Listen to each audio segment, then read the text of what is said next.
Afi o, afi. Afi aya ni eba dinamo. Afi o, afi. Afi aya ni eba dinamo. Afi o, afi. Afi aya ni eba dinamo. Afi o, afi. Meneji klen gbiye game afi hemni. Ni samanu oke yo neke gbine ji kai mo. Blofo ke remember. Ni obana wani kani mo. Ni babu wahi wale. Afi he nemni. Ye di chono mi. Yicho niji banyo. Kuku niji nyuma ke ikume.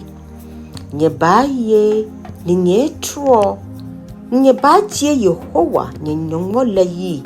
Yeshipun pakpa ni hanye le hewo. Nye kwa nye heni ahia. Kuni nye hie akakpa Yehowa nye nyongo le no. Nino ha nye ye ekitain le. Ke imlai ke ikboy. Nimi wonye menene no. Amen.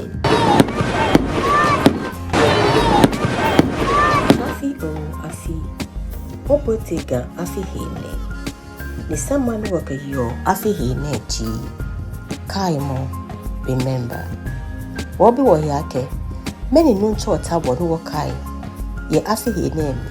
Ni wakeba wote. Ibi ni nuncho otabo ni wakai ji. Samai ni wachwa meshishi. Wachi ye jwene. Wanye ha wakwaya. Klen no ji nyongo yuimo. The word of God. Nani jienyo. Anokwale truth. Ete hemoke yeli faith. Edwe swomo love. Enumo eshaifa forgiveness. Ekba nano wala eternal life. Bao hino kamo hope. Banyo kojomo judgment. Nehu tamo healing. Nyongma nile wisdom.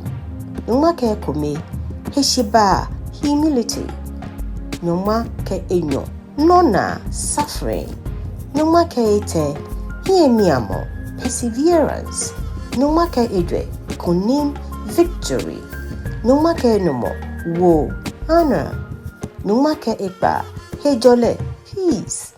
Nyongma ke pao nisra vigilance.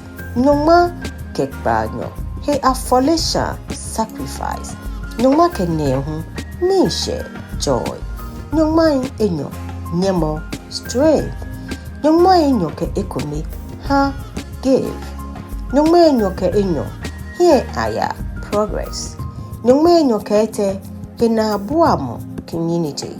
Nyongma enyo ke edwe he wale power. Nyongma enyo ke enumo to enjoy community peace. Nyongma enyo ke ipa oyiwala tong. Thank you. Nyongma enyo ke bao jan nyongmo except the Lord. Nyongma enyo ke banyo anunyam glory. Afi o afi. Afi o afi. Afi na akbewo. Wofe momo. Woyegbo.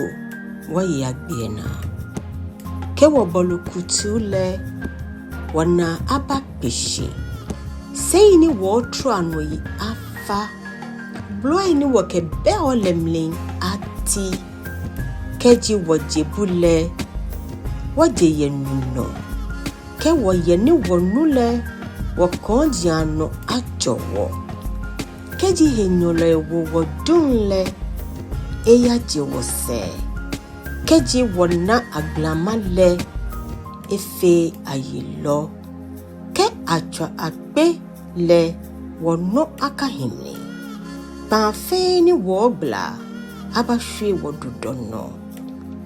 Wana fani ni wakefa wikume ke ohia fui. Able kuma abakuma wo. Wala wala. Bia wala Nabi awala Kansuai awala Nime kename awala Okleje Chenano Ajo wofe Edro wa bomocho he wale Nile ke hieshi kamo. Nyongo afo wohe aklabacha. Nieje wo keje amanemle. Ebi no ncho Yesu aye lumo ye wo hilemle. Afi o afi. Wo menpe afi akpei enyo. Ke nyongmai enyo ke ekpa le atu. Eke shade papa abba tra ni omanye juon afi wono. Wa osofo nupa Reverend Dr. Philip Laye Ningmaneke Afihe Ngamone.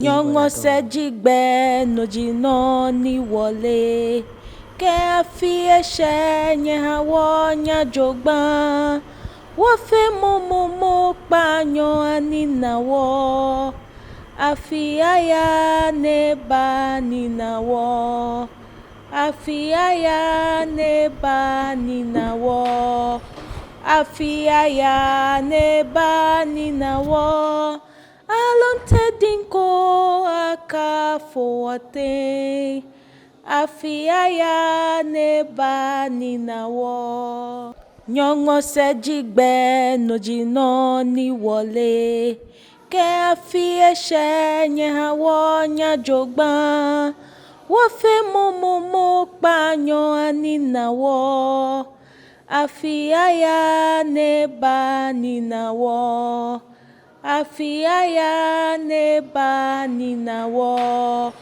afi aya ne ba ninawo alonte dinko akafote afi aya ne ba ninawo.